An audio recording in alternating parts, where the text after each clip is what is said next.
friends, welcome back. For those who are new here, I'm Kat. I'm a wife, a homeschool mom, and an avid reader. I thought this week I would share with you my 2022 goals for last year, how I did with them, and just some of my reading stats that I had. The first and kind of easiest to track for me was my total number of books reading goal. I wanted to read at least 90 books for the year.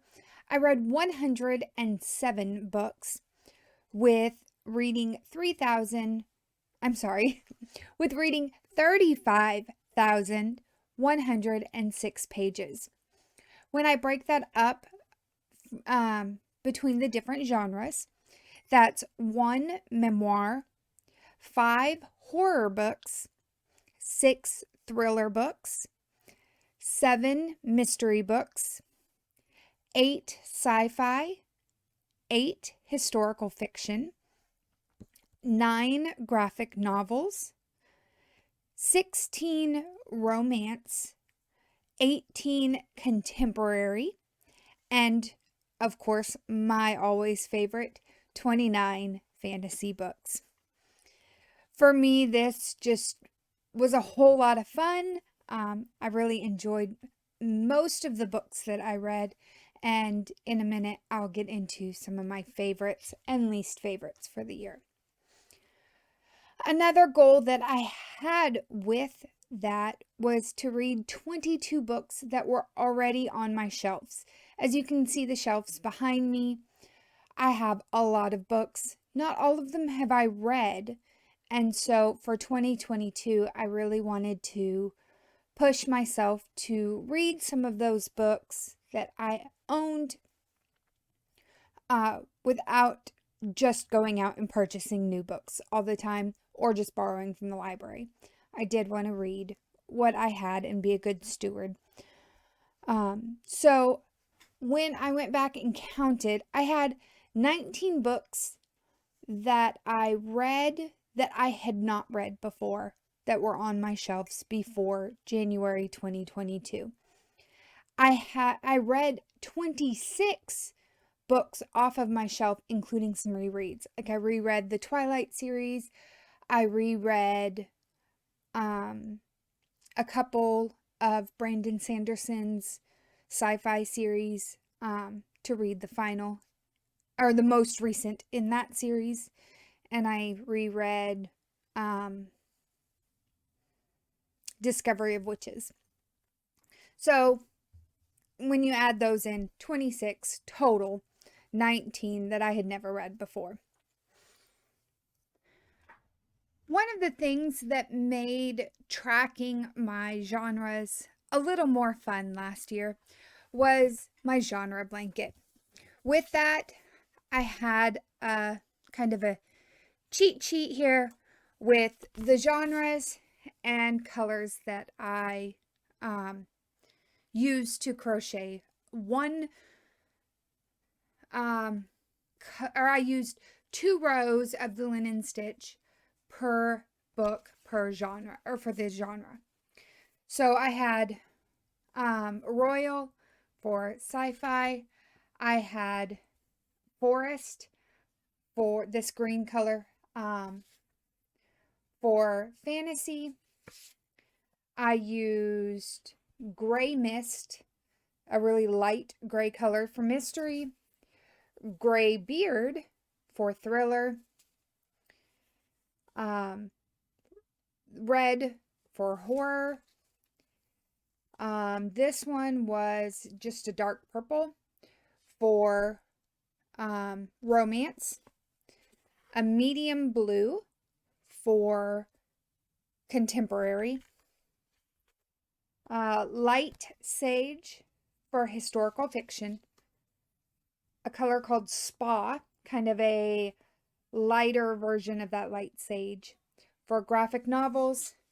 And then I used this linen, very light beige color for anything else. And that's where the memoir fell.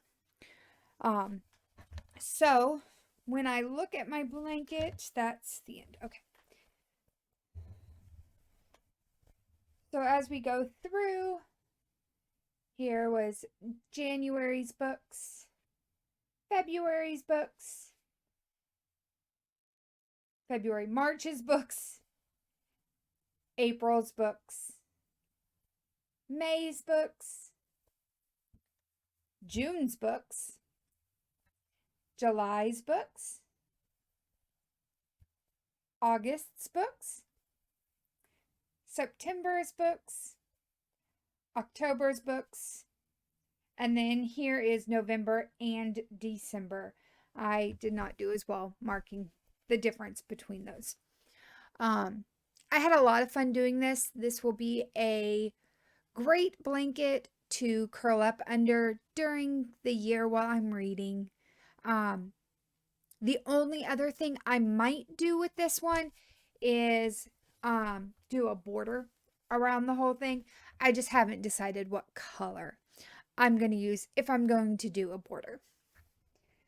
So let's talk about some of the books that I had that I did not enjoy as much.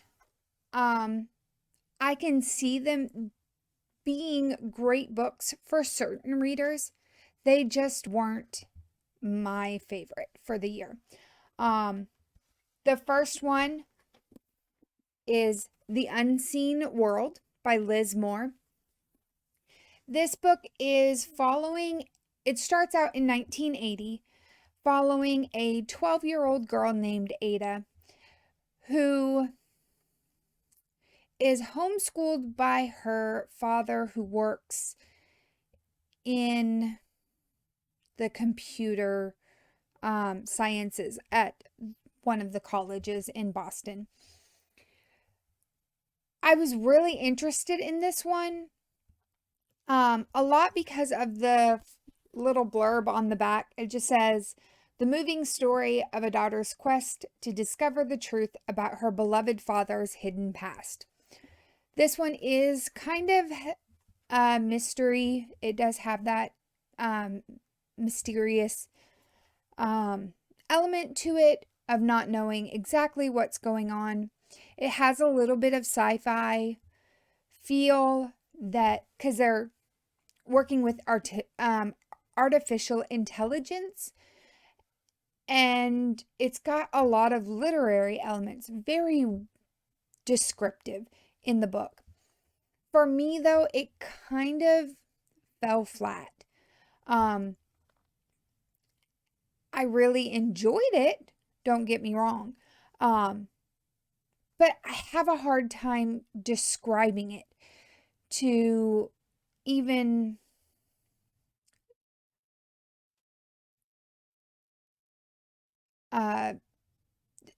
to tell someone that they should read it or not read it, if I thought it was for them or not for them.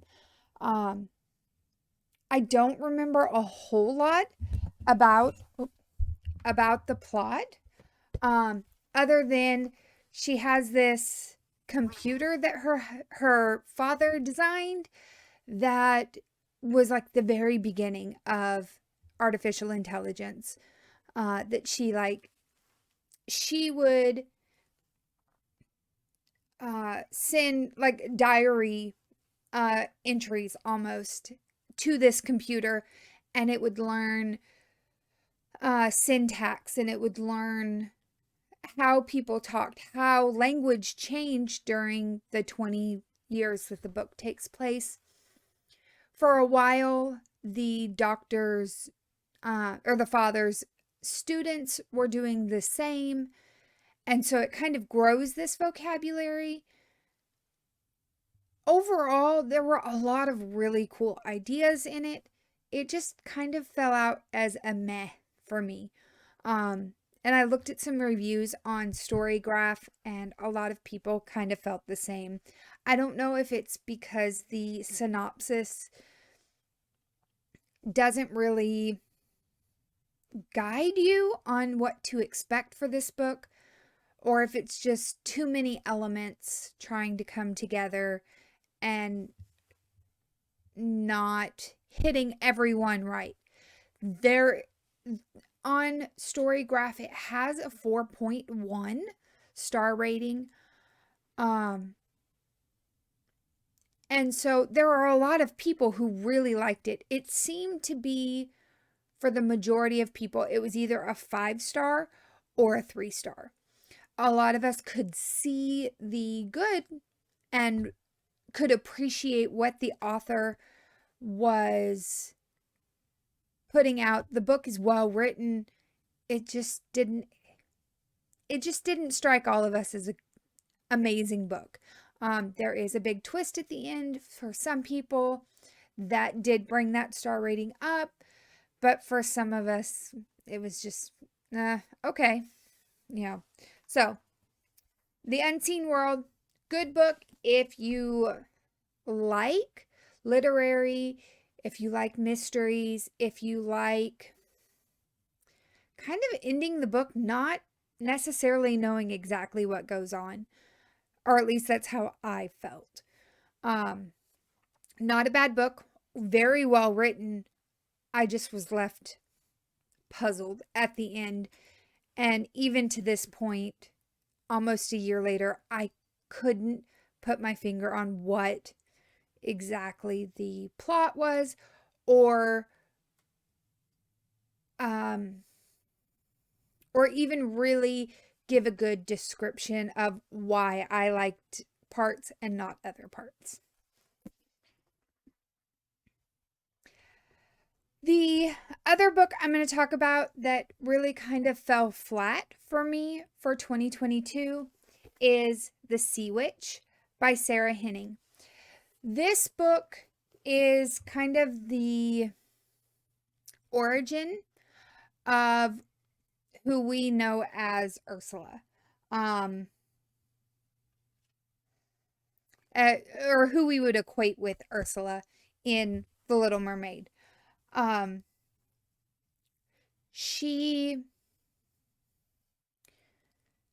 It's this girl named Evie. Her best friend Anna drowns, and she ends up kind of in this. Evie's kind of ends up as the outcast of this small fishing town.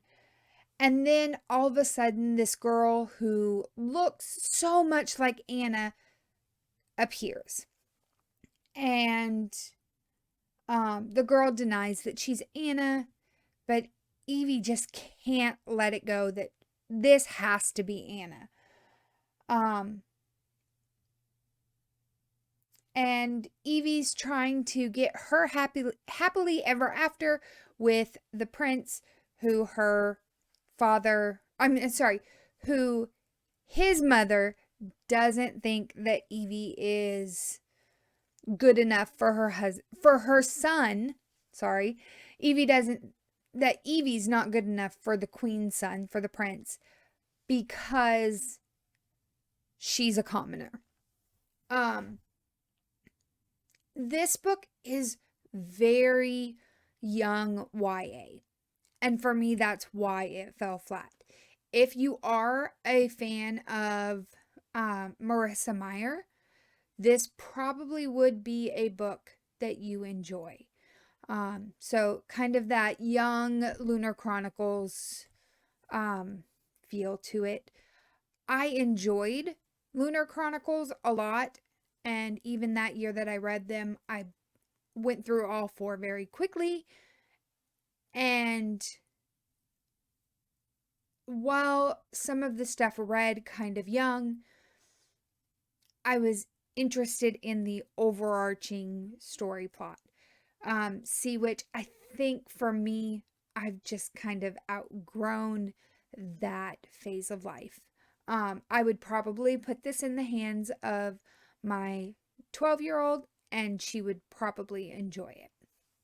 So, if you are great with young YA, The Sea Witch probably will be a good pick for you.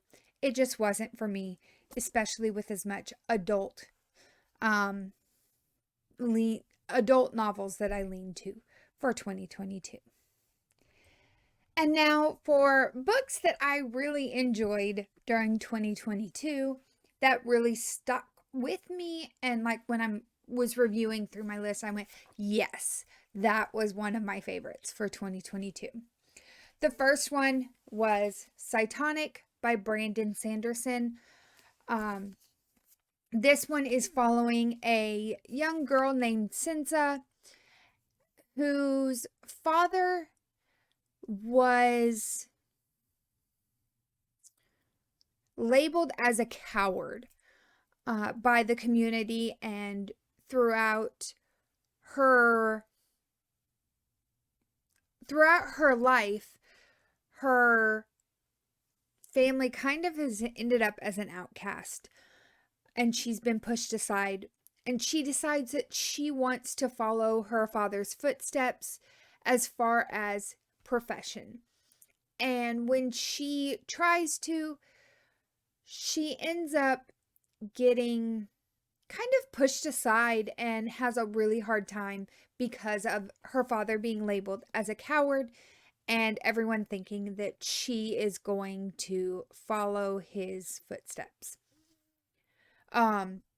This is the third book in the Skyward series. What I described to you was what happens more in Skyward, and this is just the continuation of that.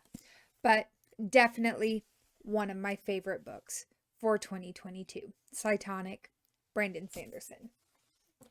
Another book that I read in 2022 that I absolutely loved was The Invisible Husband of Frick Island. In this book, we are following Piper.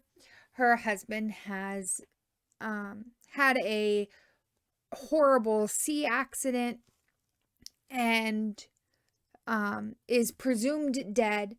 And all of a sudden, one morning, she wakes up and he's there. And she continues life as if he's there. The entire island of Frick Island, or the entire all the residents of Frick Island, do not see her husband. But they continue life as if he's there, and that when Piper comes up and she's talking to him and someone else comes up, they say hi to her husband and they continue. But it's so we have that going on Frick Island, and then we have Anders Caldwell is a newspaper journalist, and being a newspaper journalist is not as easy as he thought it was going to be. And so he goes to Frick Island to write an article about one of the things they have there, or one of the events they have there, and he stumbles upon Piper and the whole town talking to her invisible husband. So, Invisible Husband of Frick Island. This was a very cute contemporary. There were parts that, due to the presumed death of her husband at sea, that it may not be for everyone, but I had a great time with it and didn't have any problems with things that went on in it. The next book I read does have some trigger warnings, and that's Matt Haig's The Midnight Library. In this, we have our main character, Nora Seed. She has committed suicide, or attempted to commit. She is in the process of committing suicide, I should say. And in that kind of moment between life and death, she gets transported to this midnight library. And she kind of gets to try and see what her life would be like at different points, or had she made different decisions in her life. Kind of that, what would life be like right now in this moment if I had, worn the blue shirt instead of the green shirt. Decisions weren't quite that light, but the whole book goes through this kind of those small tweaks that you could make in a day-to-day life and what it would change in your overall life. I really loved this book. The audio was great for this one. I did listen to it on the drive either to or from Arkansas when I went to go see my parents. Great book. I really enjoyed it. Matt Haig's The Midnight Library. A lot of people have loved this book. There are the trigger warnings of that it does deal with suicide. So if that's something that you need to avoid, that would not be a good book for you. The final book that I'm going to talk about is The Lost Apothecary by Sarah Pinner. This one is a dual timeline. We are following Nella and Caroline. Nella is an apothecary in the 18th century, and she does some things that would be considered illegal, even in her time. And she would help women in abusive relationships to end those abusive relationships in a time where divorce wasn't possible. So knowing that, yes, there is the trigger warning of abuse. There is some trigger warnings for murder, for death, things like that. But we are in the present day, we're following Caroline, whose husband has cheated on her, and she finds out just before their 10th wedding anniversary.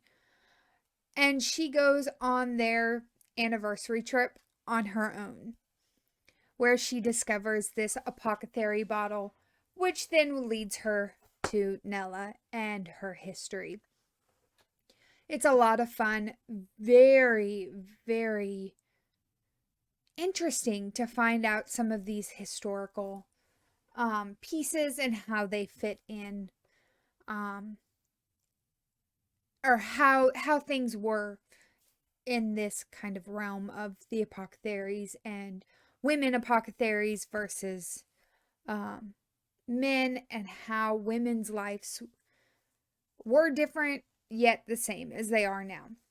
This one was a cover buy for me. It's a gorgeous, gorgeous cover, and I just had to have it when I saw it. So, great book. I really enjoyed it, and has led to many discussions and kind of thought-provoking questions to now. And there you have it. My 2022 goals were pretty successful, and hopefully I can repeat that with 2023. So I hope that you have a great day, and I will talk to you next time.